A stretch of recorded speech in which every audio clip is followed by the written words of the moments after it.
tudo bem? Vamos conhecer um pouquinho sobre Eduardo Munch. Quando a gente fala sobre expressionismo, né, a arte expressionista, aquela arte que vem do sentimento, na qual o artista ele tem essa necessidade de se expressar, de colocar para fora todo aquele sentimento, aquela angústia, aquela dor. Eu sempre falo que a gente precisa primeiro, antes de tudo, antes da gente julgar a tela, antes da gente falar sobre as telas, é preciso que a gente primeiro conheça a vida do artista. A gente precisa entender, já que a tela ela vai estar falando sobre esses sentimentos do artista. Então, antes de qualquer coisa, é preciso a gente conhecer a biografia dele. A partir do momento que a gente conhece como que foi essa trajetória, como foi essa biografia da vida dele, a gente consegue interpretar as obras com outro olhar, enxergar coisas que talvez a gente não vivia antes da gente conhecer a biografia. Então é muito importante que a gente conheça a vida e obra do artista. E para a aula de hoje, para o tema de hoje, né, eu escolhi o Eduardo Munch. Eu acho que não tem como falar de expressionismo sem a gente falar, né, da famosa tela O Grito. E aí eu queria contar um pouquinho sobre quem foi Eduardo Munch. Quem sabe assim a gente não enxerga as telas dele com um outro olhar e a gente diminui esse julgamento de telas grotescas, telas feias, telas que não têm valor, e a gente começa a enxergar com outros olhos. Bem, Eduardo Munch, ele nasceu na Noruega. Engraçado que é um país que não é referência de arte. Ele não tem nenhuma referência. Vem de uma família de 4 irmãos, de um pai que é médico militar e de uma mãe que morre muito cedo. E aí o Eduardo Munch vê essa perda da mãe por uma doença, se eu não me engano é tuberculose. E aí o que ele faz? Ele se apega muito na sua irmã mais velha, Sofia.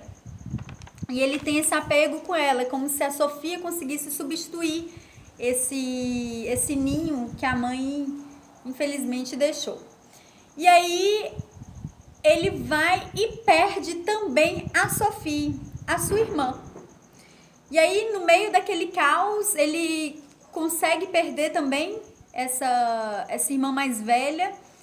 E para completar, a sua outra irmã acaba sendo internada num hospício com problemas psiquiátricos.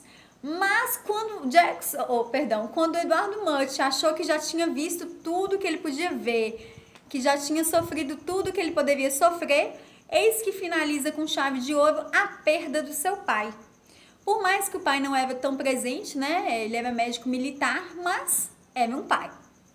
E aí o Eduardo Munch, ele se vê, então, sem esse ninho, sem essa proteção, sem essa família. Ele vê essa família desmoronar desde muito cedo.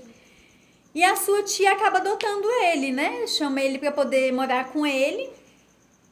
E a tia, como para poder ajudar ele, achava que pudesse ser bom para ele, matriculou ele numa escola de pintura na cidade de Oslo.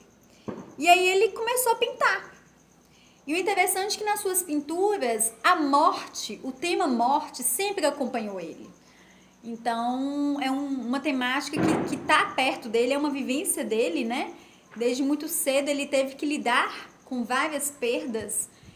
Por mais que cada irmã indo para uma clínica psiquiátrica não é uma perda física, mas acaba sendo uma perda de comunicação, por ser irmã. E aí ele começa a pintar. O que acontece? As pessoas acham as telas dele muito feia, muito grotesca, não foi aceita, as pessoas não apreciavam, não tinha aquele olhar, né? Inclusive, ele não conseguiu essa fama. Mas o interessante é que essa primeira exposição que ele fez, eis que ele consegue ganhar alguma coisa com ela. Então ele ganha um prêmio e esse prêmio faz com que ele acabe indo para Paris. E lá em Paris ele começa a estudar arte, ele conhece Paul Gauguin, ele conhece Toulouse-Lautrec e ele começa a se inteirar nesse meio artístico. Afinal, Paris quando falava de arte, né? Tinha que citar muito Paris. Então a arte estava muito presente nesse momento. Então o Eduardo Munch acaba se adaptando muito facilmente E aí ele acaba montando uma exposição solo, uma exposição só dele, é uma curiosidade. Porque quando ele monta essa exposição, foi em 1889, a exposição ela ficou apenas uma semana aberta e logo pediram para fechar, para cancelar a exposição, porque viram que eram telas que não estavam conectadas com aquele momento, com a fase de vivência das pessoas, com o momento que Paris estava vivendo. E aí pediram para poder fechar a exposição. Então ela ficou aberta ao público apenas uma semana. E aí, nesse momento, quando ele perde, né, essa exposição se fecha, o Eduardo Mutt, ele começa a ouvir muitas vozes, ele começa ele se achava, né, ele se rotulava como se ele estivesse ficando louco.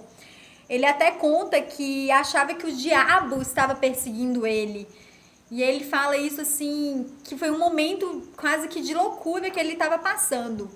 Ele acabou tendo até umas paralisias súbitas, então do nada ele ficava parado, né, em estado de estátua quase.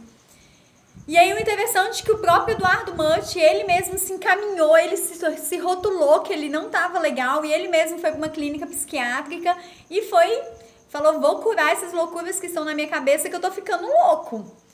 E aí o interessante, foi muito bom ele ter ido para essa clínica, porque ele acabou descobrindo uma doença que ele tinha, na realidade se chama neurosífilis, é um estágio muito avançado da doença da sífilis, e ela já atinge o sistema nervoso dele. Então essas vozes, essas angústias, o que ele estava passando, com certeza era um pouco resquício também da doença.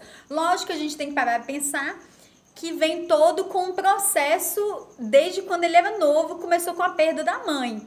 Então ele vem alimentando essa ideia de morte, de perda, de ausência, e aí acaba que ele descobre essa doença. Ele não para de pintar, muito pelo contrário, depois ele sai do sanatório, continua pintando, faz vários autorretratos, pinta um painel lá para a faculdade que ele estudou em Oslo, e ele não para por aí.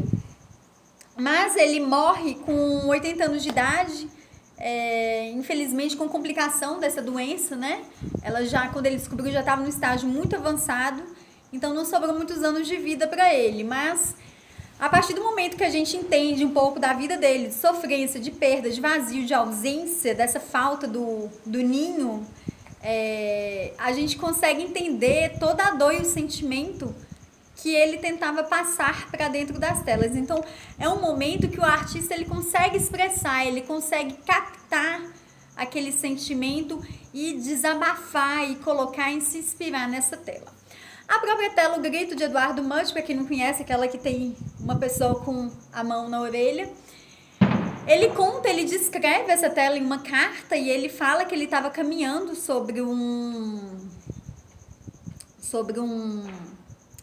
Ai, gente, tipo uma ponte, e aí de repente ele começa a apreciar aquele pôr do sol junto com seus dois amigos. Ele coloca a mão no parapeito e ele não consegue caminhar, ele tem essa paralisia súbita e ele permanece ali, e ali permanecendo ele vê os seus amigos caminhando e se distanciando cada vez mais longe dele. De repente, no momento, ele começa a ouvir um barulho alto, forte, incessante na sua cabeça, e como momento de parar, de diminuir, ele coloca essa mão nas orelhas, como o mesmo símbolo de diminuir esse som que ele estava ouvindo. A figura principal é ele, se a gente parar para pensar, é uma figura totalmente distorcida da realidade, não é um ser humano tão real, quando a gente conhece, quanto os padrões academicistas impostos antigamente. O expressionismo ele quebra essa ideia, né, dos padrões academicistas, e ele preocupa mesmo com os padrões de se expressar, que são os padrões expressionistas. Então, a partir desse momento, ele consegue transcrever toda a dor, toda a angústia, toda a solidão para dentro dessa tela. A gente vê várias linhas sinuosas, que na arte essas linhas sinuosas elas representam essa instabilidade, essa deformação, essa coisa que não tá muito tranquila, né? Essa inquietude da pessoa. Então ele consegue transgredir todo o seu sentimento para dentro da tela. Então, a partir do momento que a gente conhece Eduardo Mutt, suas perdas, sua solidão, seu vazio, a gente começa a olhar suas obras com um outro olhar e entender um pouquinho sobre como que foram essas obras dele, né? Eu espero que tenham gostado. Até a próxima. Tchau, turma!